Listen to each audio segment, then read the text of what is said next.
एक ही खाट घड़े सब भाड़े, एक ही सृजनहारा।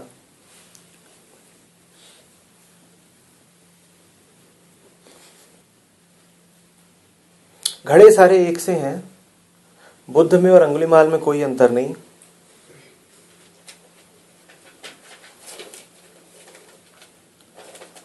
किसी में और किसी में कोई अंतर नहीं।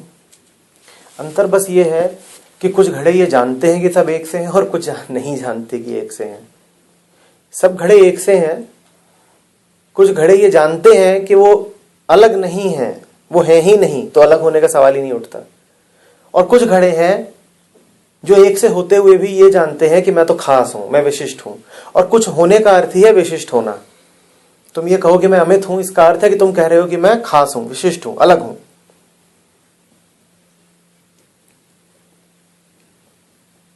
यहां पर हमने अक्सर बुद्धत्व की बात करी है, पर ये बड़ी मजेदार बात है। मूलतः बुद्ध में और मूढ़ में, ये यूं कहें कि बुद्ध में और बुद्धू में कोई अंतर है ही नहीं। दोनों में अंतर क्या है? अंतर यह है कि बुद्ध जानते हैं कि दोनों में कोई अंतर नहीं है, और बुद्धू जानता है कि बड़ा अंतर है। तुम अलग, मैं अलग, और अभी हम और अलग हो सकते हैं। बुद्धू इस कोशिश में लगा हुआ है कि और अलग हो जाऊं। उसका पूरा जीवन बिकमिंग की यात्रा है, कुछ बन जाऊं। और जब तुम एक हो तो तुम बन सकते क्या हो? बुद्ध की सारी यात्रा ठहर गई है क्योंकि उन्होंने जान लिया है सब कुछ एक है।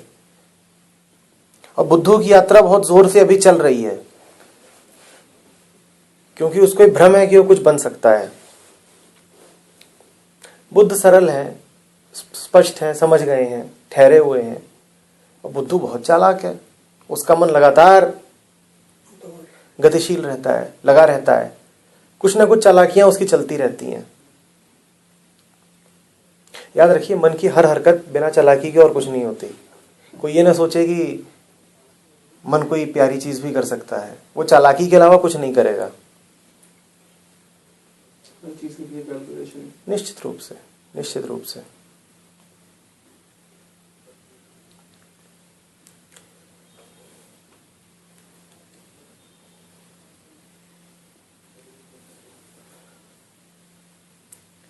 एक ही खाक घड़े सब भाड़े, एक ही सृजनहारा। अब मजे की बात यह है कि जब सब कुछ एक है तो सृजनहारा अलग कैसे हो गया? तो वो भी उन्हीं घड़ों में ही एक है। सारे घड़े बर्तन रखे हुए हैं जो सब एक हैं, तो सृजनहारा भी अलग कैसे हो सकता है? वो भी उन्हीं में से है। और उन्हीं में से भी कोई एक विशिष्ट वाला नहीं है कि ये वाला घड़ा, उन्हीं में। सर इसको वहां से रिलेट कर सकते हैं। एक बार जो आर्टिकल फॉरवर्ड किया था, एक प्रोफेसर से बात हो रही थी, तो रिपोर्टर पूछते व्हाट इज अद्वैत, तो वो बताते हैं कि एक ग्लास रखा होता है वहाँ पे, इस ग्लास को देखिए क्या है, तो कहते हैं इस मटेरियल का बना है। फिर एक कुछ और रखा होता है, कहते हैं इस मटेरियल का बना है। तो डिड्यूस करते करते वो इलेक्ट्रॉन्स को एंक और वहां तक लेके जाते हैं और वहाँ पे एक्सप्लेन करते हैं पूरा, यही तो है सब कुछ। उसको वही चीज है ये। पर उसमें अभी भी माना जा रहा है कि कम से कम दो हैं, एक उस सब चीज को समझने वाला और एक वो जो समझ रहा है। क्या अंत में प्रोफेसर ने ये बोला कि मैं ही क्वार्क हूं? हाँ, वो यही कहता है कि मैं हूं, तुम। ठीक, अगर वहां तक बात आ जाए जहां पर दृष्टा और दृश्य का भी एकत्व स्थापित हो जाए तो बात हो गई फिर। ठीक है, क्योंकि अगर ये भेद रह गया कि मैं अलग और जो मैं जो देख रहा हूं वो अलग, तो फिर तो उस भेद से हजार तरीके के भेद निकल आएंगे।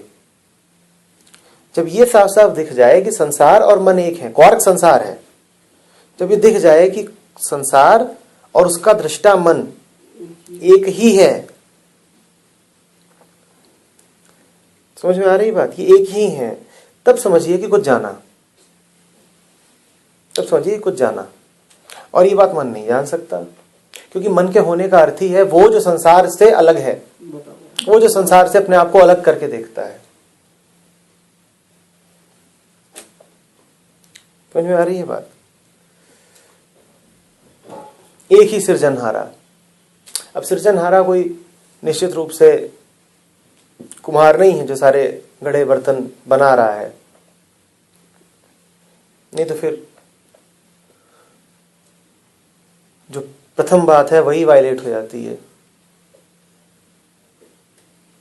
फिर द्वैत हो गया, फिर द्वैत हो गया। और इसीलिए सृजनहारा की, गॉड की बातें जो लोग करते हैं, उनसे बड़ा नास्तिक कोई और हो नहीं सकता, क्योंकि उन सब ने एक सांसारिक गॉड खड़ा कर रखा है। जैसे सब कुछ संसार में अलग अलग है, कुणाल अलग है, ये चादर अलग है, वैसे ये गॉड है जो अलग है। तो गॉड इस संसार का ही हिस्सा है, एक एंटिटी है संसार में भीतर, आपके मन के भीतर। और ये परम नास्तिकता है। आपने अस्तित्व को इतना छोटा बना लिया कि वो टुकड़े के भीतर समा जाए। टुकड़े की इतनी बड़ी धृष्टता है कि वो ये सोच रहा है कि मैं पूर्ण को अपने में घुसेड़ लूंगा।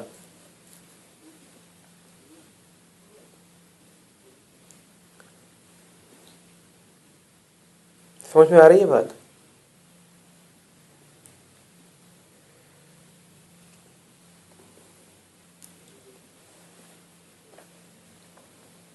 जैसे बाढ़ी काष्ठ काटे, अगर इन्हें काटे कोई।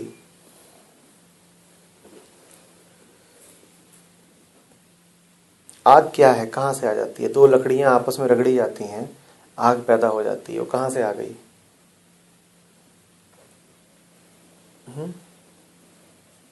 लकड़ी में से। जब लकड़ी कटती है तो आग कहीं दिखाई दे रही है क्या? आग भी अलग अलग दिखाई देगी।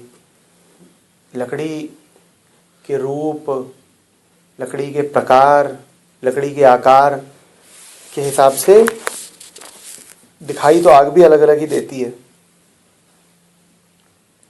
उसका रंग भी अलग हो सकता है, धुआं कितना छोड़ रही है कितना नहीं वो भी अलग हो सकता है। बड़ी लकड़ी है तो बहुत बड़ी आग दिखाई देगी। पर क्या आग अलग अलग है?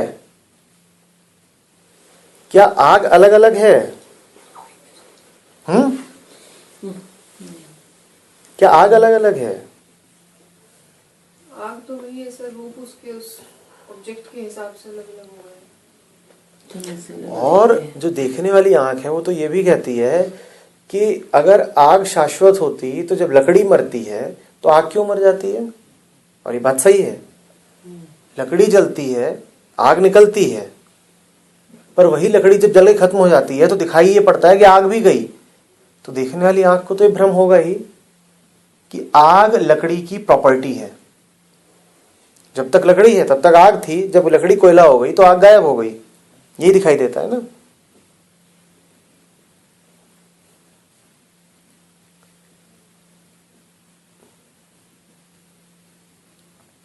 सर ये वैसी ही बात कुछ है जैसे शरीर जब मरता है तो हम तो देखने वाले हैं कि यही लगता है कि शरीर मरा और शरीर मरा तो वाकई सब खत्म हो जाता है। जो कुछ मन जान सकता है वो निश्चित रूप से खत्म हो जाता है। ये सोचना कि शरीर के बाद कुछ बच जाएगा, ये बेवकूफी की बात है।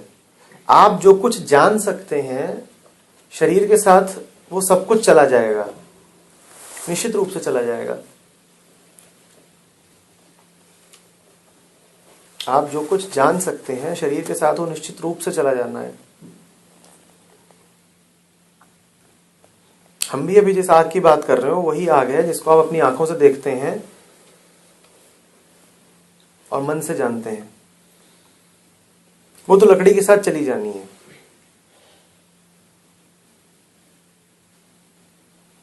वो लकड़ी के साथ चली ही जानी है।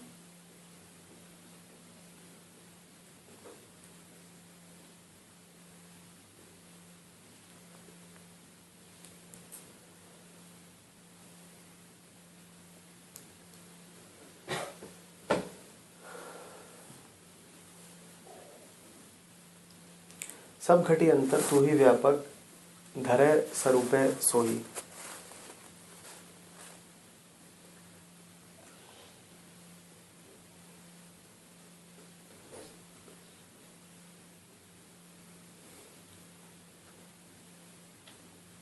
क्या अर्थ हुआ?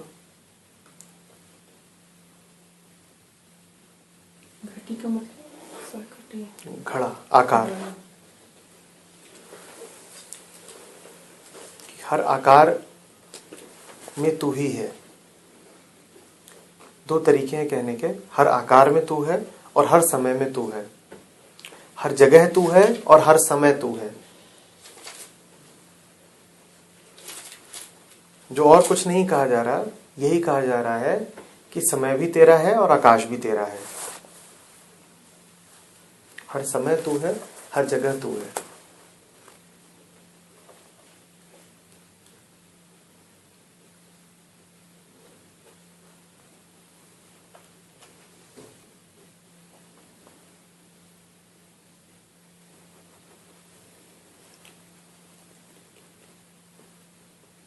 अच्छा, क्या तू है? हम तो किन्हीं भी दो लोगों को देखते हैं, तुम्हें सब अलग ही दिखाई देता है।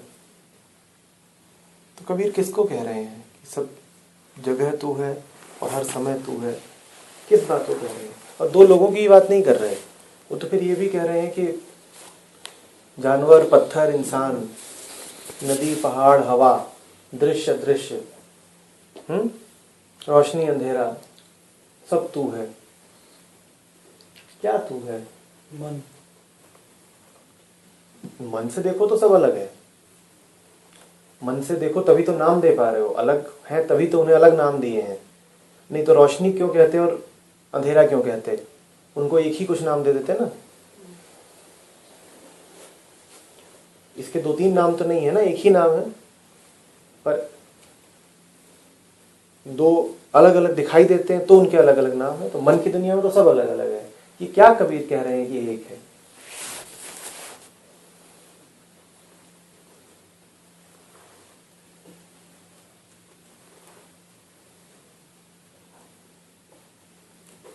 किसको कह रहे हैं एक है?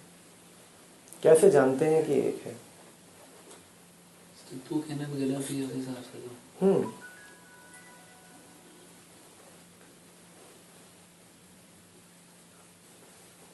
नजरिया, देखने का तरीका, सारे नजरिए मन के भीतर हैं। तो मन में सब अलग अलग है। इसी बटे होने का, इसी अलग अलग होने का नाम ही मन है। क्या है एक?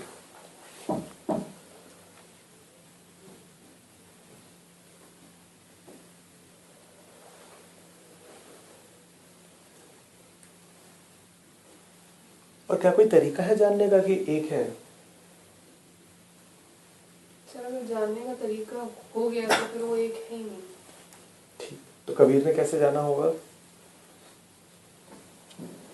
सर एग्जिस्टेंस की जिसकी बात करते हैं, जिस दृष्टा की जो हम बात करते हैं, बहुत आगे की बात है, विटनेसिंग जो है, शायद उसी के लिए ये बात है। वैसे ही जानना है कि कोई जान जाए कि पर्दे पर एक कहानी चल रही है, मूवी चल रही है, उसमें बहुत कुछ बीतता है 3 घंटे में। 3 घंटा क्या है? समय। 3 घंटा क्या है? समय। और काफी अलग अलग घटनाएं होती हैं उस बड़े से पर्दे पर। और बहुत कुछ है, बहुत सारे दृश्य हैं उसमें दिखाए जाते हैं जो अलग अलग जगहों के हैं, जो अलग अलग जगहों के हैं। पर अगर कोई ये जान जाए, ठीक ठीक जान जाए कि ये 3 घंटे जो बीते हैं ये सब एक ही थे, एक ही मूवी का हिस्सा थे। समय वहां बीत रहा था, मैं यहां बैठ के उसको देख रहा था। ये बहुत सारे चरित्र आए मूवी में, बहुत सारे कैरेक्टर्स थे, बहुत सारे थे, पर वो सारी विविधता उस एक फ्रेमवर्क में सीमित थी जिसका क्या नाम है? स्क्रीन। उस फ्रेमवर्क के भीतर वो सारी विविधता थी। उसी फ्रेमवर्क के भीतर 3 घंटे का समय बीत रहा था। तो अनेक है, निश्चित रूप से है, पर कहां है? उसी फ्रेमवर्क में। उस फ्रेमवर्क का क्या नाम है? उस फ्रेमवर्क का क्या नाम है? मन। तो मन है जिसपे ये सब कुछ बीत रहा है। बहुत सारी विविधताएं हैं, निश्चित रूप से हैं।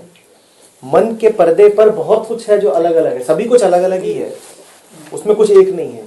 दो चीज ये होगी कि एक तो है, एक दूसरी चीज होगी कि कुछ इफेक्ट। शायद यहाँ मैं कंफ्यूज हो रहा हूँ कि एक तो स्क्रीन और एक स्क्रीन पे कुछ एक्सटर्नल उससे चल रहा है। मान लो स्क्रीन पे कुछ एक्सटर्नल से नहीं चल रहा, मान लो स्क्रीन पे तो अपने आप ही चल रहा है, या ये मान लो कि स्क्रीन और वो प्रोजेक्टर जो स्क्रीन पे फेंक रहा है वो एक ही तंत्र का हिस्सा है, एक ही सिस्टम है, वो एक ही सिस्टम है, ठीक है ना। तुम उस सिस्टम से बाहर हो। Let screen plus projector be one single system, but that system does not comprise you. तुम उससे बाहर हो। तो तुमने जान लिया कि सब कुछ अलग अलग है, और ये जानना कि ये सब कुछ अलग अलग है यही सिद्ध करता है कि मैं इससे बाहर हूं। अब इसको मैं कहना भी ठीक नहीं है, बस ये समझ लीजिए कि कुछ इससे बाहर है। जो जानने वाला है वो इससे बाहर है, जो जानने वाला है वो इससे बाहर है। ध्यान के अलावा और कोई तरीका नहीं है, ध्यान के अलावा और कोई तरीका नहीं है स्पष्ट तौर पे ये कह पाने का कि एक है मामला, और कोई तरीका नहीं है।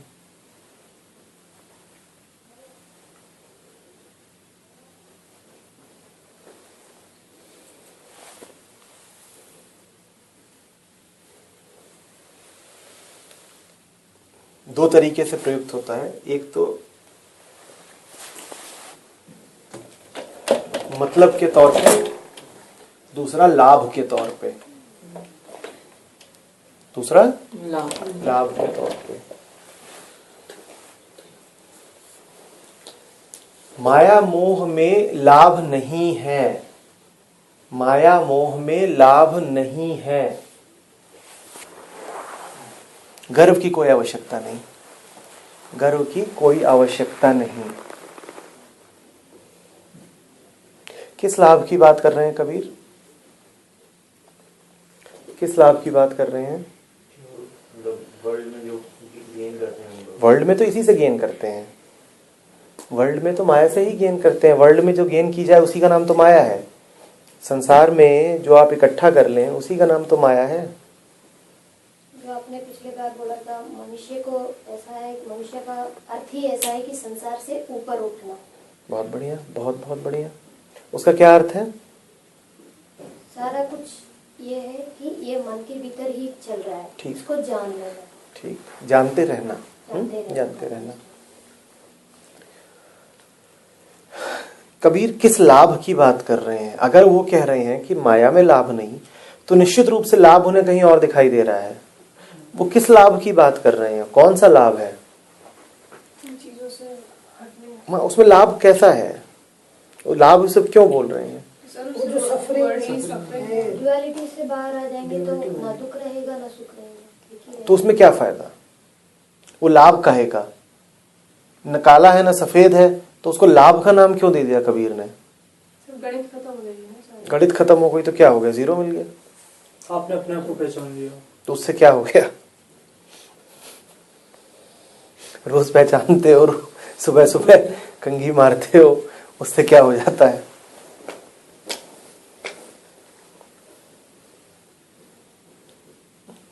लाभ क्यों कह रहे हैं कबीर? इस बात को समझा तो फिर समझ में आ जाएगा कि सारे संत क्यों गए उस दिशा में। कुछ लाभ दिखा तभी गए। क्या लाभ है वो?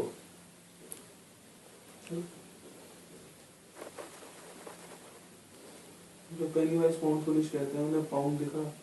यहाँ पे जो हम हैं, जो मैं हूँ, मैं पेनी के लिए करता हूँ। छोटापन कह सकते हो। प्रिया ने कहा सुख खत्म हो जाएगा, दुख खत्म हो जाएगा, कुछ नहीं बचेगा। जिन्होंने जाना है उन्होंने इसको थोड़ा अलग कहा है।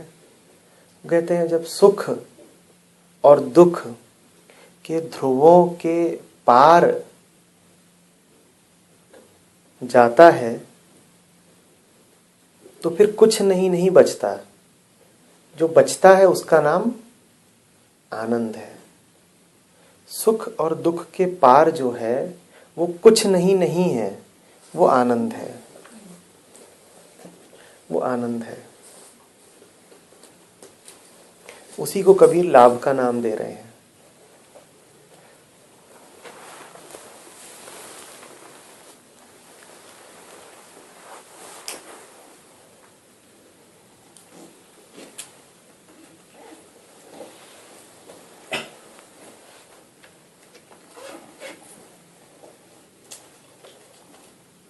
लाभ कैसे भी बोला जा सकता है, आनंद के तौर पे, सुंदरता के तौर पे, मुक्ति के तौर पे, जो भी शब्द पसंद आए उसको उठा लो, लेकिन ये पाओगे कि ये जो शब्द हैं जो पूरे तरीके से मूल हैं, जो मन की दुनिया के पार इशारा करते हैं, ये द्वैत के पार के शब्द हैं, इनका कोई विपरीत नहीं होता। सुख का विपरीत दुख हो सकता है, आनंद का कोई विपरीत अगर शब्द भाषा निकाले भी तो भाषा की बेवकूफी होगी, हो सकता है लोग निकाल भी लें, कोई बड़ी बात नहीं है, हो सकता है हो भी, लेकिन वो बेवकूफी होगी। एग्जिस्टेंशियल भाषा में जो एसेंशियल वोकेबलरी है उसमें आनंद का कोई विपरीत नहीं हो सकता, बिल्कुल भी नहीं हो सकता। आनंद हो सकता है और आनंद के अनुभव की अनुपस्थिति हो सकती है, पर विपरीत कुछ नहीं हो सकता। ठीक वैसे जैसे दो घड़े हैं, एक घड़ा जानता है सब है, एक घड़ा नहीं जानता है, पर विपरीतता नहीं है इसमें होना या ना होना है, होना या ना होना है, विपरीतता नहीं मिलेगी, आनंद की विपरीतता नहीं मिलेगी। बल्कि ये कहिए कि आनंद का ना होना सुख और दुख का होना है, फिर उसका सच मान लेना है, उसकी विपरीतता कुछ नहीं है। ठीक इसी तरीके से सुंदर क्या है, सुंदरता क्या है? सुंदरता भी मन की कोई चीज नहीं है कि आप बोले सुंदर और कुरूप, सुंदर और सुंदर का विपरीत है कुरूप। अच्छा, हम में से ऐसा तो कोई नहीं होगा ना जिसने कभी कुछ देखा हो जो उसे सुंदर ना लगा हो। नदी पहाड़ हम सब देखते हैं, और हम में से शायद ही कोई ऐसा होगा जिसने कभी कोई बड़ा हरा पहाड़ देखा हो और बिल्कुल ठिठक ना गया हो कि तो बहुत ही सुंदर है। उस क्षण में अगर और गहरे उतरे होते तो आप ये पाएंगे कि वो ठिठकना ही सुंदरता है। सुंदरता वही जो ठिठका दे। ठिठकने का क्या अर्थ है? स्तंभित हो जाने का क्या अर्थ है? अवाक हो जाने का क्या अर्थ है? और सुंदरता यही करती है ना आपके साथ, अवाक कर देती है। आप कहते हो बिल्कुल जड़ खड़े हो गए, स्तंभित खंभे की तरह। सुंदरता वही है जो ये कर दे। और ये होने का क्या अर्थ है? ये होने का अर्थ है कि मन थम गया, जैसे मशीन चल रही थी और अचानक रोक दी किसी ने। और सुंदरता वही है जो आपके साथ ये कर दे। जो आपके मन को रोक ना दे वो सुंदरता नहीं, जो आपके मन को रोक ना दे वो सत्य नहीं। वो पहाड़ आपके साथ बस इतना करता है, या आपने अचानक दिन भर आप इधर उधर लगे रहे, आपके पास इधर उधर देखने की, आसमान की ओर देखने की फुर्सत नहीं थी, और रात में आप 10 बजे फ्री हुए और आप घर लौट रहे हैं, तभी आपने सर उठाया, आसमान की ओर देखा, पूरा चांद निकला हुआ साफ आसमान में, और खट घंटों की थकान के बाद एकदम आप रुक गए। चांद खूबसूरत था? पता नहीं। मन के साथ कुछ ऐसा हुआ जिसमें मन ठहर गया, द्वैत की दुनिया रुक गई। सुंदरता वही जो द्वैत की दुनिया के बाहर है। ठीक वैसे जैसे आनंद सुख दुख के द्वैत के बाहर है। सर, ये वो एक मोमेंटरी बात हो सकती है कि जैसे जिस मोमेंट पे शायद कुछ पास्ट से हमारे पास नहीं आया, ऑल ऑफ अ सडन वहीं पे अगर हम ये सोच के जाते हैं कि नहीं, I am so tired, let's go on terrace and let's see, वो एक फिर वो बिल्कुल अलग बात है, वो बिल्कुल अलग बात है। जबकि घटनाएं दोनों एक ही होती देखिए, है। हमारे साथ जब भी हमें कुछ मिलेगा, हम बेचारे ऐसे गए गुजरे लोग हैं कि हमें जब भी कुछ मिलेगा जो वास्तव में अर्थवान है तो अकस्मात ही मिलेगा। ये बात समझ में आ रही है? आपके साथ जब भी कुछ बुरा होगा तो वो बहुत सुनियोजित ढंग से होगा, और जब भी कुछ अच्छा होगा, और इस बात को बिल्कुल गांठ बांध दीजिए, जब भी कुछ अच्छा होगा तो दुर्घटनावश होगा। आपके साथ जब भी कुछ बुरा होगा तो बहुत संभावना है कि वो पूरी पूरी आपकी प्लानिंग से निकल के आ रहा है। लेकिन ये पक्का है कि अच्छा आपके साथ जो भी होगा वो तो एक्सीडेंटल ही होगा, क्योंकि आपका मन ऐसा है कि सुंदरता, सत्य आपको दुर्घटना के अलावा और किसी तरीके से मिल नहीं सकते। आपने तो पूरी कोशिश कर रखी है कि मुझे कहीं से कुछ सच्चाई पता ना चल जाए, कहीं से मुझे आनंद, मुक्ति, सौंदर्य उपलब्ध ना हो जाए। पर जीवन में कभी कभी हो जाते हैं, वो दुर्घटना होती है। उसको बस प्रसाद मान लीजिए, ग्रेस मान लीजिए। और जब होगी तो फिर मन ठिठकेगा, इसीलिए उस शब्द का इस्तेमाल कर रहा था। आप अपने आप जो कुछ करेंगे वो आपको तो वैसे भी कुछ देगा नहीं। पिछले हफ्ते जब हम बात कर रहे थे गुरु की, तो हमने यही कहा था कि आपको गुरु मिलेगा, संभावना बहुत कम है। अगर मिलेगा तो बड़ी दुर्घटना से मिल जाएगा। कि जैसे कहानी है ना कि वो चोर गया था, फकीर था उसके घर चोरी करने।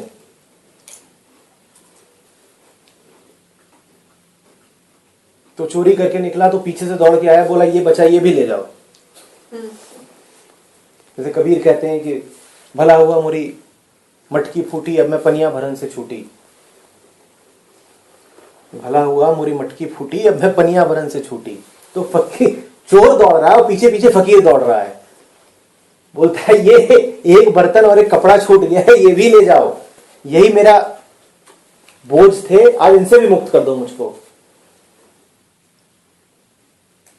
और उसे दौड़ा के उसको पकड़ भी लिया। और फिर वो चोर कहते हैं कि बहुत नामी फकीर बना, पर क्या अपनी प्लानिंग से बना? दुर्घटना हो गई उसके साथ। तो चोर को तो कभी सत्य मिलेगा तो दुर्घटनावश ही मिलेगा। वो तो क्या करने गया था? चोरी। अब मिल क्या गया? तो ऐसा ही होगा हमारे साथ। हमें भी सत्य का अनुभव होगा, सुंदरता हमें भी दिखाई देगी, पर वो बिल्कुल अचानक होगा और बहुत कम होगा। 4 महीने में एक बार। ऑफिस जा रहे हैं, पूरी प्लानिंग है, आज तो कुछ कर ही देना है, फलाने से लड़ लेना, ये कर लेना है। तभी भिखारी बच्चे ने खटखटाया, इधर देखा और अचानक कुछ उसके चेहरे में, आंखों में ऐसा दिख गया कि मन ठिठक गया। आधे सेकंड के लिए, आधे सेकंड बाद वो एफएम पे रेडियो जॉकी ने कुछ चिल्लाया और आपका मन फिर इधर आ गया। बस आधे सेकंड के लिए दुर्घटना हो गई आपके साथ, कुछ दिख गया।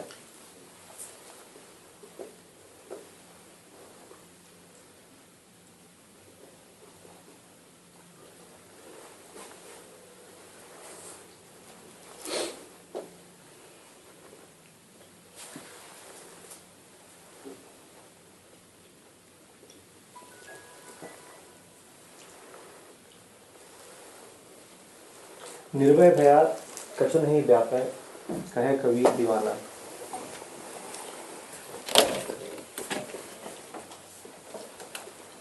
व्याप्त होने का क्या अर्थ होता है?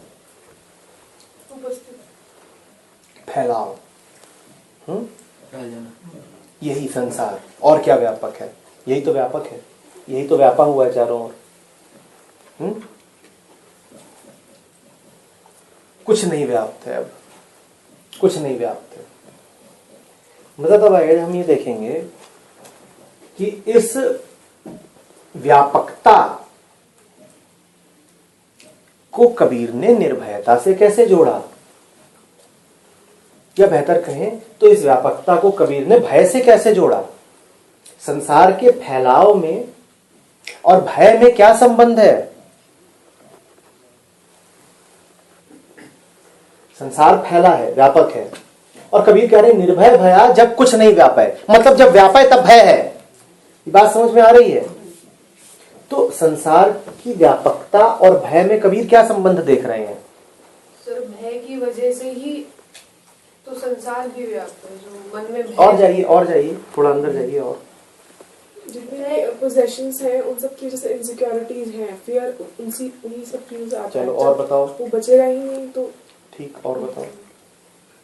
संसार को देखते, दूसरों को देखते देखते अपने अंदर एक भय होता कि मैं मिट न जाऊं, कैसे रहूं। और इसीलिए मैं और तुम वाली बात। ठीक ठीक, और पकड़िए इसको और सर देखिए। कंपैरिजन है, बटा हुआ है कि कुछ ये है और वो है और ये है वो है, इसी से निकल के आता है कंपैरिजन।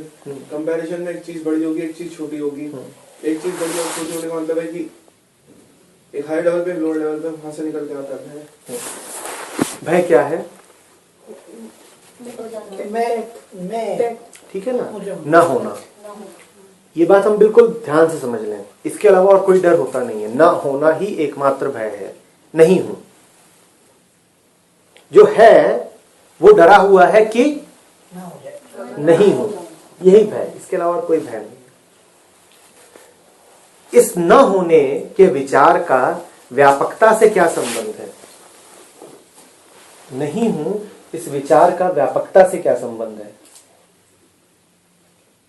इसीलिए तरह तरह से मैं हूँ, मतलब अपने आप को तरह तरह से होने का वो करें कि मैं ये भी हूँ, मैं ये भी हूँ, अपनी अलग अलग टाइप की आइडेंटिटी, जो कि वो डर को किसी भी तरीके से, अच्छा अगर ये ना भी रह जाए तो मैं ये रह जाऊं, कुछ ना कुछ मेरा मुझसे कुछ है। बिल्कुल सरल होके देखिए, साफ साफ आ जाएगा साफ सामने। खत्म हो बिल्कुल जाएगा। सरल हो जाइए, सामने आ जाएगी बात। सर नहीं होने का जहाँ पे भय है, उसके कंपैरिजन में होने का अटैचमेंट भी तो है। और कहां पर है? जब मैं कहते हैं, आप कह रहे हैं कंपैरिजन में होने का, तो मैं कहां पर हूं? अपने मन में ही हूँ। यहां पर हूं, कहीं पर सीमित। जैसे अभी कह रहे थे कि खाल के अंदर। उसके कंपैरिजन में और व्यापकता क्या है? व्यापकता का अर्थ ही क्या है? व्यापक, फैला माने क्या? मैं वहाँ भी हूँ, यहाँ भी हूँ। अरे आप हैं, आप मानते हैं क्या कि मैं यहाँ भी हूँ और वहां भी हूँ? व्यापकता का अर्थ ही क्या है? मेरे अलावा जो मेरे कुछ लॉस ऑफ आइडेंटिटी। सर कुछ भी नहीं हूँ। नहीं, और यही तो डर है। हमने क्या कहा? डर क्या होता है? सर डर क्या होता है? नहीं होना। और व्यापकता क्या है? नहीं हूं। मैं यहां हूं, व्यापक ये सब है, तो नहीं हूं, यही डर है। नहीं समझ रहे थे।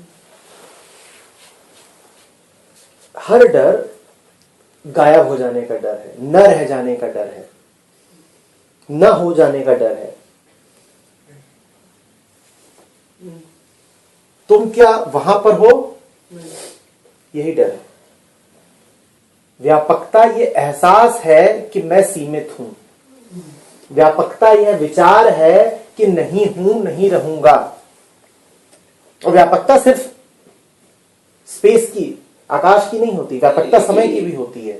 समय तुम्हें बताता है कि पैदा होने से पहले तुम, समय तुम्हें बताता है कि पैदा होने से पहले तुम, नहीं सर, और समय ही तुम्हें बताता है कि पैदा होने के बाद तुम, और मरने के बाद तुम नहीं रहोगे। तो व्यापकता डर के अलावा आपको कुछ दे नहीं सकती। स्पेस भी तुम्हें यही बताता है कि तुम सीमित हो, छोटे हो, इतना बड़ा ब्रह्मांड और तुम ये, और समय भी तुम्हें यही बताता है कि तुम थोड़े से दिन के लिए। भय आना स्वाभाविक है। भय आना स्वाभाविक है। भय आना स्वाभाविक है। जिसको भय नहीं रह जाता, कबीर ने उसके लिए एक शब्द इस्तेमाल किया है, क्या? दीवाना। दीवाना। क्यों दीवाना क्यों कह रहे हैं कबीर उसे? क्योंकि सर भय नहीं होगा तो वो खुली जिंदगी जिएगा। बहुत बढ़िया, वेरी गुड।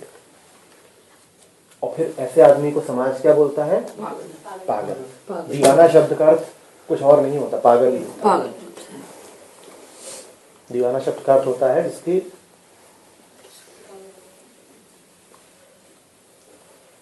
मजे की बात नहीं है। समाज अगर निर्भय को पागल कह रहा है, तो जो लोग पूरी तरह सामाजिक प्राणी हैं, वो निश्चित रूप से कैसे होंगे? समाज है ही उनके लिए जो डरपोक हो। निर्भय के लिए समाज नहीं होता। निर्भय के लिए समाज बहुत दूर होता है, पेरिफेरी पर। ठीक, तुमने बोल दिया कि सड़क पे गाड़ी बाएं हाथ पे चलानी है तो चला लेंगे, हम जबरदस्ती दाएं हाथ पे नहीं चलाएंगे, बस इतनी ही। उसके लिए समाज की बस इतनी ही उपयोगिता होती है कि 10 लोग बैठे हैं, 10 को हिंदी समझ में आ रही है तो चलो हिंदी में ही बात कर लेंगे, अब मैं जबरदस्ती क्यों तेलुगु में बात करूं? तो समाज को बस वो इतनी उपयोगिता देता है, इससे ज्यादा नहीं। ये बात समझ में आ रही है तुमको? सर उसे रेबेलियन तो नहीं कहा जा सकता। और रेबेलियन भी नहीं, असल में रेबेलियन के भी पार है, वो रेबेलियन के भी पार है। जो पूरी तरह दीवाना है उसको तो विद्रोह करने का भी होश नहीं, तो फर्क ही नहीं पड़ता। वो प्रेम में है। वो कह रहे कौन विद्रोह करे, उसका होना ही विद्रोह बन गया है। विद्रोह अब करने की चीज नहीं रही, हमारे होने में ही विद्रोह है। अब करें क्या? समाज विद्रोही हो गया है। अभी ऐसे समझ लीजिए कि जैसे आपने यहां पे लिख दिया है आई एम अ रिबेल, अब आपको बार बार बोलने की आवश्यकता ही नहीं है, मेरा होना ही रिबेलियन है। बात समझ में आ रही है? उसको अब करना नहीं पड़ेगा विद्रोह, उसका होना ही विद्रोह है। और वो तो कहेगा भी नहीं कि मैं विद्रोही हूं। हाँ, संसार उससे डर जाएगा, संसार कहेगा तू विद्रोही है, डरा हुआ रहेगा। वो तो बेचारा मस्त है, प्रेम में है, मगन। जो अल्बर्ट कामुस ने भी कहा था फोटो जो थी उनकी।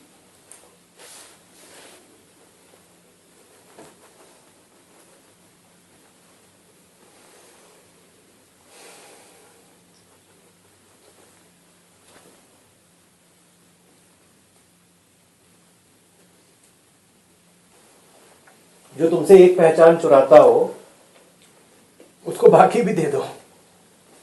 किसी को बोल गए कि जो तुम्हारा कोट चुराए तुम उसको अपनी कमीज भी दे देना। मौका मानना, धन्यवाद देना कि अच्छा हुआ कि तू मेरी मटकी फोड़ने के लिए आ गया, तू मेरी मटकी फोड़ने के लिए आ गया। अपने आप तो मैं इसे छोड़ता नहीं, अच्छा हुआ तू नहीं छुड़ा ली।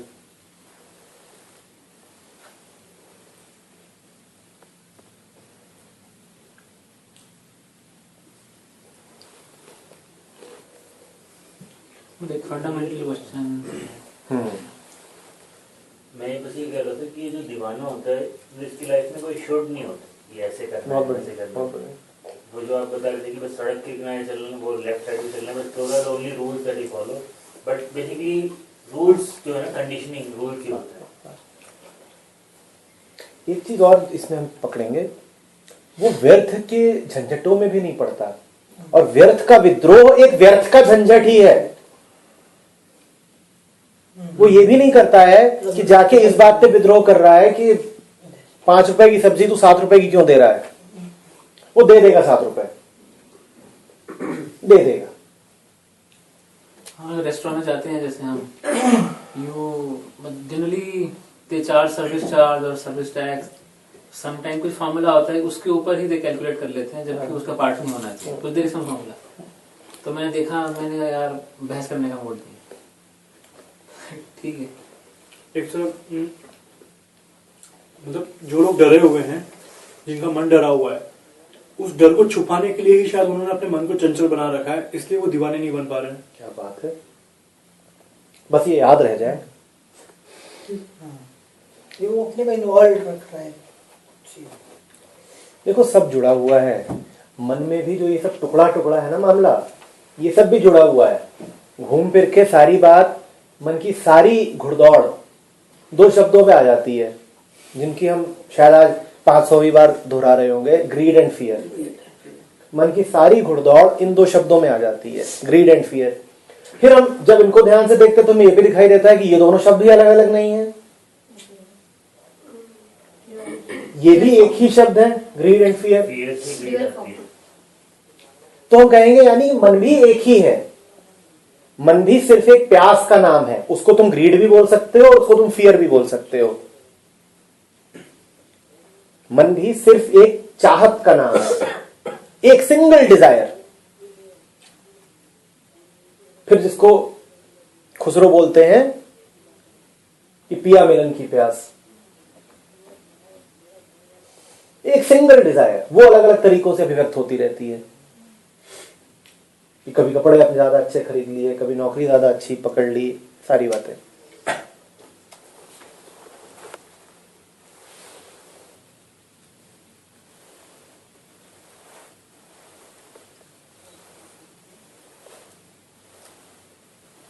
सर ये जो थर्ड लास्ट लाइन है ना, ये तू वाला देखो तू इसलिए बोलते हैं, बड़ी शालीनता है तू बोलने में। परम को तू क्यों बोला जाता है? हमने और ये बात हम लोग उठाते क्यों नहीं, मैं कभी समझ नहीं पाता हूं। एक तो हम कहते रहते हैं मैं हूं, बोधो अहम ब्रह्मास्मि, मैं हूं। और ये कबीर की भाषा में कभी मैं का इस्तेमाल होता ही नहीं, इस्तेमाल तू का हो रहा है। और ये तो विपरीत बात हो गई। एक तरफ से तुम कह रहे हो सेल्फ, और एक सेल्फ माने हम, मैं, और दूसरी तरफ कबीर क्या कह रहे हैं, तू। तो ये दो विपरीत शब्दों का प्रयोग कैसे किया जा सकता है एक ही सत्य के लिए? आप उसे सेल्फ भी बोलते हो, मैं, और कबीर तू बोल रहे हैं, यानी द अदर। ये ऐसा कैसे हो रहा है? पर ये सवाल तुम पूछोगे नहीं, क्योंकि तुम ठीक बैठे रहो, मत पूछो। क्या फर्क पड़ता है? आसानी तो मारना, बैठ जाना है, झूमते रहो। पूछने में क्या रखा है? समझना क्यों है? तू का प्रयोग बस ये बताता है कि जो वास्तविक कबीर है, जो वास्तविक मैं हूं, उससे मेरी पहचान, मेरा संपर्क इतना कम है, उसमें और मुझ में इतनी कम समानता है कि उसे मैं बोलना कोई तुक नहीं बनता। तुम समझे बात को? तो इसीलिए उसको मैं नहीं कहा जा रहा, उसको अदर के नाम से कहा जा रहा है। तुम कैसे हो? तुम वो हो जो सुख दुख चाहिए, और तुम्हारी एसेंस कैसी है? सुख दुख नहीं चाहिए।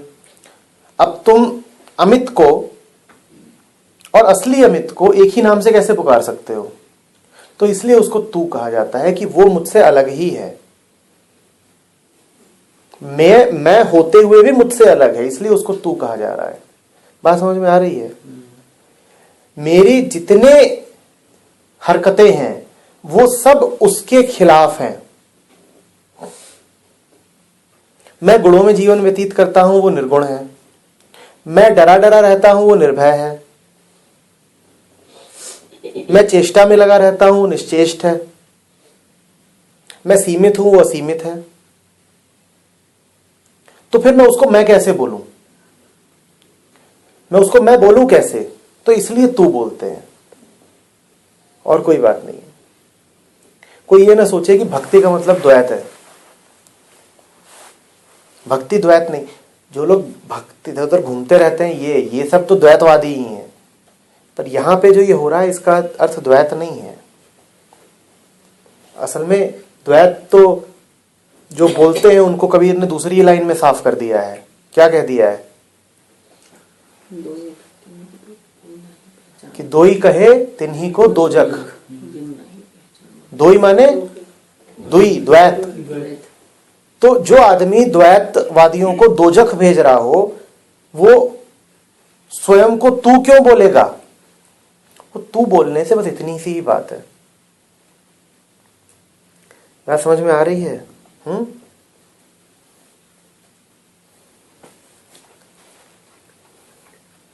ये वैसा ही है कि कभी तुम कोई बहुत अच्छी हरकत करो तो मैं तुम्हें निशीथ बोलूं ही ना,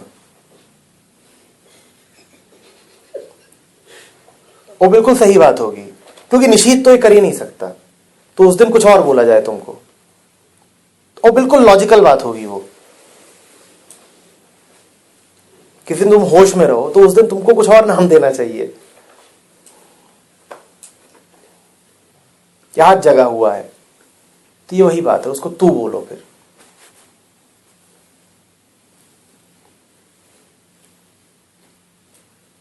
ये लाइन है ना, जैसे बारी काष्ठे काटे आंगने ने काटे कोई। तुम्हारे जितने सांसारिक क्रियाकलाप हैं उनसे जो एसेंशियल है उसको ना तुम छू सकते हो, ना उस पर कोई असर डाल सकते हो। मन की कोई भी चेष्टा तुम्हें मन के पार नहीं ले जा सकती। मन की सीमा पे ले जा सकती है, मन के पार नहीं। अग्नि मतलब जो एसेंस है, जो दिखाई नहीं पड़ती, जो छुपी हुई है। बढ़ई मतलब तुम्हारी सारी चेष्टाएं। तुम्हारी सारी चेष्टाएं सत्य को छू नहीं सकती, मन के भीतर भीतर ही रहेंगी। मन की सीमाओं तक भी ले जाएंगी, पर सत्य को नहीं छू पाएंगी।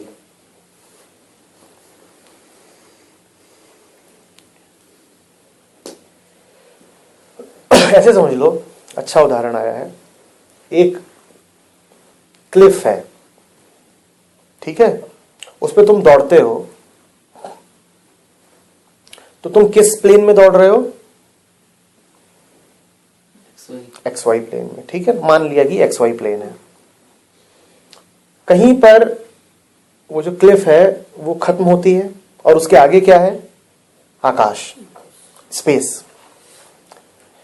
तुम एक्स वाई प्लेन पे दौड़ रहे हो, ये मन है सीमित जो सिर्फ एक्स वाई प्लेन जानता है। तुम एक्स वाई प्लेन पे दौड़ रहे हो और दौड़ते दौड़ते अचानक क्या होगा? तुम किस प्लेन में चलना शुरू कर दोगे? एक्स वाई पे चलते चलते तुमने क्या करना शुरू कर दिया? अचानक तुम जेड में चलने लग गए। मन ये कर सकता है कि तुम्हें एक्स वाई पर उस जगह ले जाए जहां पे अब तुम जेड में प्रवेश कर जाओगे। बात समझ में आ रही है? मन ये कर सकता है कि एक्स वाई पर तुमको उतनी दूर तक ले जाए कि अब जहां पे तुम जेड में प्रवेश कर जाओ। पर यह करने के लिए कैसा मन होना चाहिए? जो अपनी सीमा तक जाने को तैयार हो। और अपनी सीमा तक जाने पे कैसा लगेगा? बहुत जोर का डर लगेगा, क्योंकि एक्स वाई तो जाना हुआ है और जेड कैसा है? अनजाना हुआ। एक्स वाई पे तो हमेशा से ही दौड़ रहा है मन, और जहां एक्स वाई खत्म होगा वहां तुम्हें अब जेड की यात्रा शुरू करनी पड़ेगी, और जेड से हालत खराब होती है। जेड पे बहुत हालत खराब होती है।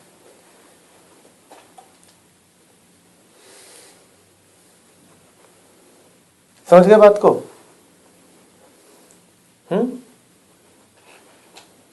तो एक तरफ तो ये बात भी ठीक है कि मन सत्य को नहीं जान सकता, दूसरी तरफ ये बात भी ठीक है कि एक मन जो अब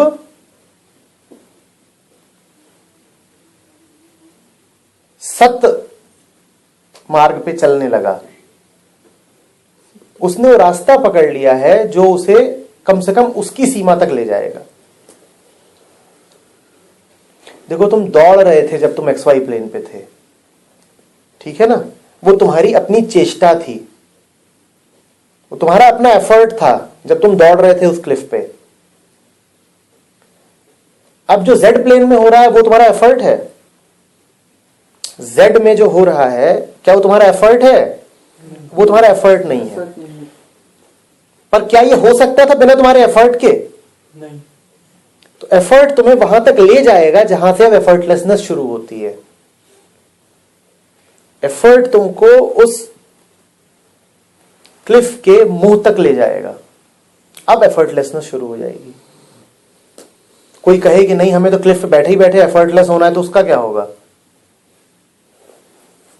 उसका क्या होगा? हो नहीं सकता, वहीं का वहीं रहेगा। वहीं पड़े रहो, एफर्टलेस। इसमें हम ये कहीं कुछ करना है कि जैसे खुद के जो कॉन्सेप्ट्स हैं उनको जब हम खुद एग्जामिन हाँ। मन जो भी कर सकता है, एग्जामिनेशन, एनालिसिस, लॉजिकल डिकंस्ट्रक्शन, ये सब मन को करना ही चाहिए। और ये करते करते इससे कोई विशेष फायदा नहीं होगा, बस इतना होगा कि मन को दिख जाएगा कि मैं सीमित हूं। मन को ये दिख जाएगा कि मेरे जितने कॉन्सेप्ट्स हैं सब रिलेटिव हैं। आप कोई भी कॉन्सेप्ट मुझे बताइए, कोई भी चीज जो आपके मन में, हर चीज एक कॉन्सेप्ट है। मन कॉन्सेप्ट्स का ही नाम है, और कोई भी कॉन्सेप्ट फ्री नहीं होता। हर कॉन्सेप्ट किसी दूसरे कॉन्सेप्ट पे डिपेंड करता है। हर कॉन्सेप्ट किसी दूसरे पे, आप कोई भी डेफिनेशन दीजिए किसी भी चीज की, वो डेफिनेशन किसी और डेफिनेशन पे डिपेंड कर रही होगी, फिर वो किसी और पे, वो किसी और पे, और सब कुछ किस पे डिपेंड कर रहा है? किसी पर भी नहीं। सब कुछ कल्पित है, एक इमेजिनेशन है। सब कुछ एक इमेजिनेशन है, एब्सोल्यूट कुछ नहीं है। हर कॉन्सेप्ट किसी दूसरे कॉन्सेप्ट पे डिपेंड कर रहा है। मन ये तो देख सकता है ना, इसी का नाम आप एग्जामिनेशन बोल रहे हो, एनालिसिस बोल रहे हो, ठीक है। मन को ये सब देखना ही चाहिए। In that sense philosophy can be the door to religion, क्योंकि फिलॉसफी ये देखने में मदद करती है कि आपके जितने कॉन्सेप्ट है, फिलॉसफी, साइकोलॉजी, सब कुछ, ऑल योर नॉलेज, वो ये देखने में मदद करता है, कर सकता है, करता नहीं है, कर सकता है कि ये सब झूठा है, आ रही बात समझ में?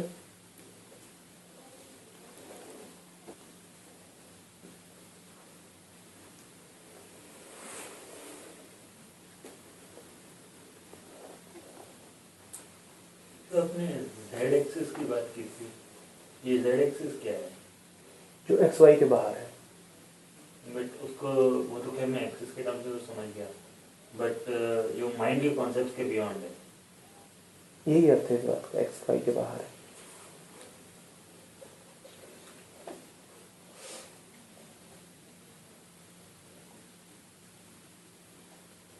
बाहर है, इस बात का भी प्रमाण बस यही है कि एक्स वाई की सीमा है, और कोई प्रमाण नहीं है इस बात का। जेड एक्सिस है, इसकी भनक भी आपको तभी लगेगी जब आप एक्स वाई की सीमा देख लें। जिसने एक्स वाई की सीमा नहीं देखी है वो जेड को जान ही नहीं सकता।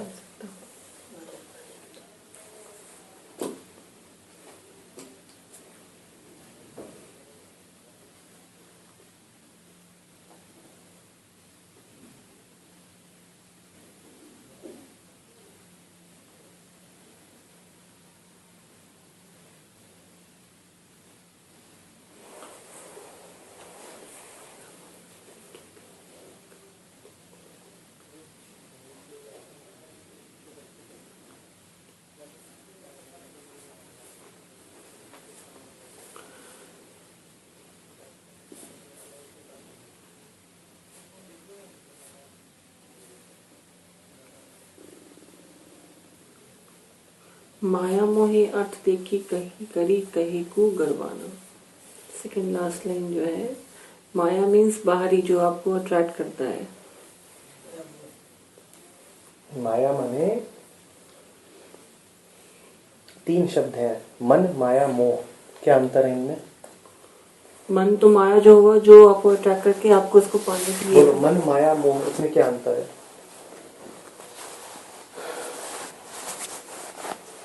चलो ऐसे बताते हैं। मन मतलब निशीथ को समोसा दिखा। लिखो, मन माने निशीथ ने समोसा देखा। माया मतलब निशीथ ने समोसे को सत्य मान लिया। और मोह मतलब निशीथ के मन में अब समोसे को खाने की इच्छा उठी। मन वो जो संसार को दिखाए, माया वो जो संसार को सत्य प्रतीत कराए। आपको बहुत कुछ दिख रहा हो, आप एक लेजर शो देख रहे हो, पर अगर आप जान रहे हो कि ये लेजर शो है तो अभी माया नहीं है। ठीक है ना? मन वो जो संसार दिखाए, माया वो जो संसार को संसार न बताए सत्य बताए। माया वो जो संसार को सत्य प्रतीत कराए। और मोह फिर माया का परिणाम है ही। मोह माया का परिणाम है ही है। मोह माने जो सत्य है उसको पा लेने की इच्छा, वो जो प्यास जिसकी हमने बात करी थी अभी। वो जब प्यास परवर्टेड हो जाती है, दूषित हो जाती है, तो मोह बन जाती है। सत्य को पाने की ही प्यास जब दूषित हो जाती है तो मोह बन जाती है। आपको जिस भी चीज से मोह माने काम, मोह माने काम, आपको जिस भी चीज से मोह है, चीजों से ही मोह होता है। मोह आपको अंततः सत्य से ही है। सत्य की परिभाषा या रूप बदल गया। रूप बदल गया। तलाश कैसी भी हो, तलाश उसी की है। और जितनी गहरी तलाश है, जितना आप इधर उधर दौड़ रहे हैं, भाग रहे हैं, ये कर लो वो कर लो, एक प्लॉट और खरीद लो, आपका मोह बढ़ता है। सच बात यह है कि आप उतने गहरे पिपासु हैं जितनी आपकी दौड़ है।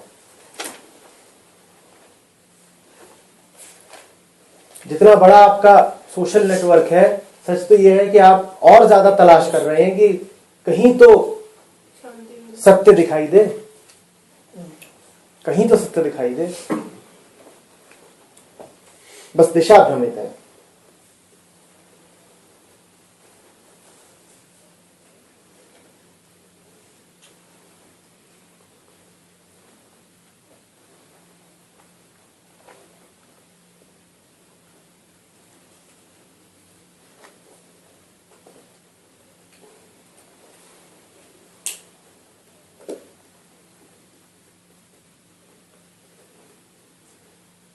देखिए, आज के समय में मोह के लिए इतनी वस्तुएं उपलब्ध हैं। मैं इंसानों को वस्तु में गिन रहा हूं, क्योंकि जिससे मोह हो वो इंसान नहीं हो सकता, वस्तु ही बनाया होगा आपने उसको, कि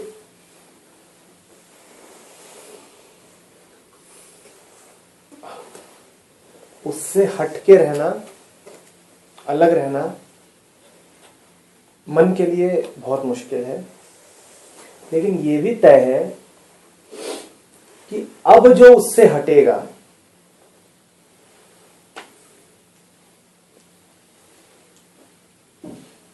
उसके हटने की बात ही कुछ और होगी। आप समझ रहे हो? आप एक ऐसे समय में या एक ऐसे स्थान में हो शरीर के साथ जहां पर विचलन के साधन ही नहीं मौजूद हैं। न तो मैन्युफैक्चर्ड गुड्स हैं, न मोबाइल है, न इंटरनेट है, न सुंदर लोग हैं, न सुंदर जगहें हैं, न सुंदर स्मृतियां हैं। पाने के लिए वस्तुएं हैं ही नहीं जिनकी कामना की जा सके।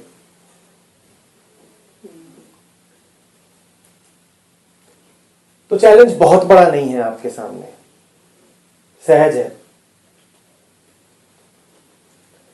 अभी जब होगा तो दो बातें, पहले तो अभी मुश्किल से होगा, बहुत मुश्किल से होगा, बहुत मुश्किल से होगा। एक आदमी गाड़ी उठा करके भागा जा रहा है सबसे बड़ी शॉपिंग मॉल की तरफ कि आज तो दुनिया खरीद लानी है। उसको आप कहें ठहर, तुझे असल में मंदिर की तलाश है, तू परम की तलाश के लिए भाग रहा है, तो आप ही पे चढ़ा देगा गाड़ी। वो भी सेल के टाइम बड़ा दिक्कत है। लेकिन अगर उसकी गाड़ी मुड़ी तो फिर ये विस्फोट होगा, बिल्कुल क्रांति, पूरी क्रांति, परम बुद्ध। मुश्किल है गाड़ी का मुड़ना आज के समय में, पर अगर मुड़ी तो फिर वो मामला बिल्कुल दूर तक जाएगा, बहुत दूर तक जाएगा। आ रही बात समझ में?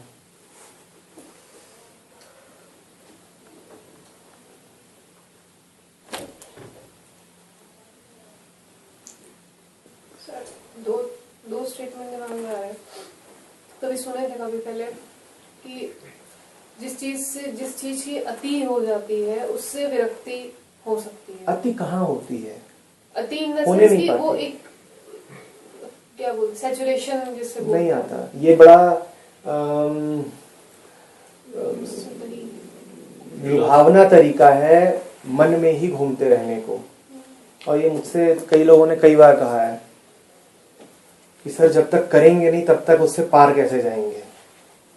मैं कहता हूं जा कर आओ 2 बार 4 बार, तुम्हें मुक्ति मिल जाएगी 4 बार करके। 4 बार नहीं मिलती, जो 40-50 बार कराओ, उतने में भी मुक्त होते हो। तो ऐसा होता नहीं है। अति कभी नहीं होती, कभी भी नहीं होती अति। ये बात ठीक है सुनने में कि अति हो जाए तो उसके पार आप जा सकते हो, पर अति होती कहाँ है? आपको कोई मिला आज तक जो कहे बस हो गया, नहीं। बस हो गया, अति हो गई अब तो? कोई मिला आज तक? जब आप समझ जाए अति ठीक उस समय होती है कि ये तो अति माने जबरदस्ती का ज्यादा। अति तो तभी होगी ना जब आप जाने कि हो गया। अति होती कहाँ है? सर वही इसका दूसरा स्टेटमेंट बोल रहा है वो थोड़ा सा इससे यूज था कि या तो ये चीज है कि जब अति हो जाती है तो विरक्ति की संभावना है, या फिर ये है कि विरक्ति जब हो गई तो अति समझ में आ गई। क्या मतलब? दोनों ही बातें नहीं है। समझ जब आती है तो वो अपने साथ अति की पहचान लाती है और इसी का नाम विरक्ति है। जब समझ उठती है तो वो बता देती है कि ये अति हो रही है, और जब ही समझ उठ जाए तभी हर तरफ अति ही अति दिखाई देगी। और इस अति का दिखाई देना ही विरक्ति है। विरक्ति माने मन से मुक्ति, और कोई विरक्ति नहीं होती। विरक्ति माने ये छोड़ देना वो छोड़ देना नहीं होता। विरक्ति का मतलब होता है मन से तादात्म्य छोड़ देना, और कोई विरक्ति नहीं होती। बात समझ में आई है? कभी अति नहीं होगी, तुम कितना भी, कभी नहीं होगी अति। एक आम आदमी जिंदगी में 4-5 हजार बार सेक्स करता है, माने क्या, किसने कह दिया कि अति हो गई? किसने आज तक कह दिया कि हो गया? किसने कह दिया? अंबानी भी तो आज तक अति हुई नहीं। किसकी अति हुई है? कौन कह देता है कि हो गया? अति कभी नहीं होती।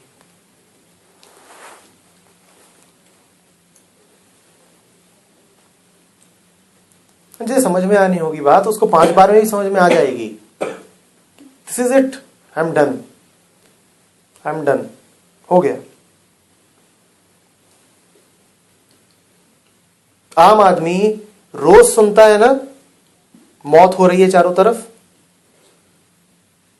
एक बुद्ध चाहिए जो जब एक देखे मुर्दे को तो कहे कि मैं मर गया। आपको कब ख्याल आता है मुर्दे को देख के कि मैं भी मर गया? आपको तो उल्टा ख्याल आता है। दिल ही दिल में आपको सबको यह आश्वस्ति है कि सब मरेंगे, मैं नहीं मरूंगा। दिल ही दिल में आप ऊपर ऊपर से इनकार करेंगे, नहीं सर हमें तो पता है हम मरेंगे ही।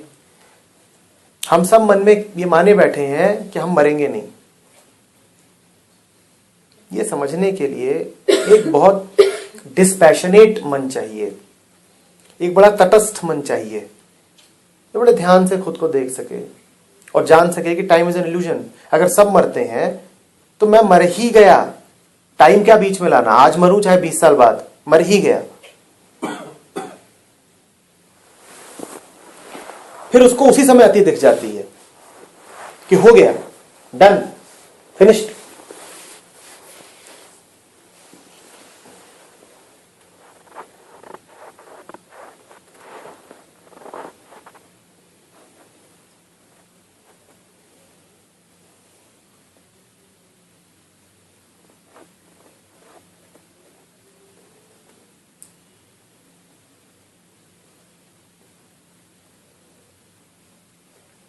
इस पे कभी मत चलिएगा।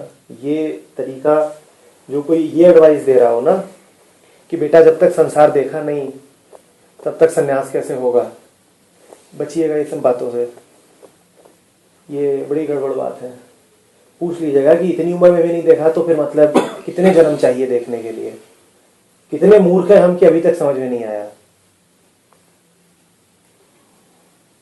अब जाल यही फेंके जाएंगे कि अभी तो तुम भोगो, भोग चुकने के बाद योग आता है। और ये महा न भोग है न योग है, ये ढोंग है।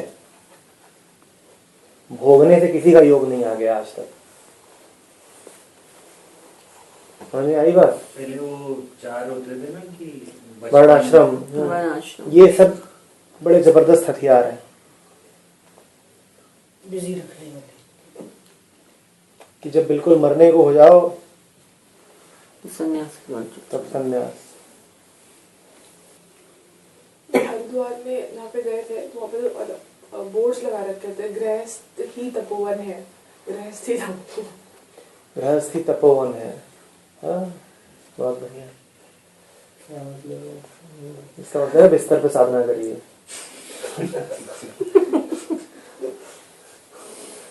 उसके बाद चिल्लाई I am not the body.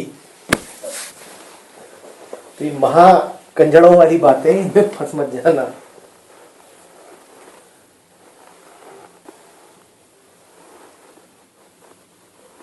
अरे कुछ ऐसा जानने को मिले उससे जो पहले नहीं जाना तो ठीक, मदद मिलेगी, विकास में मदद मिलेगी। ऐसा क्या है जो नहीं जाना तुमने? इतनी उम्र हो गई है, वो छोटी मोटी उम्र नहीं है। 20-30 years is a long time. You have lived for a very very long time now. Very long time.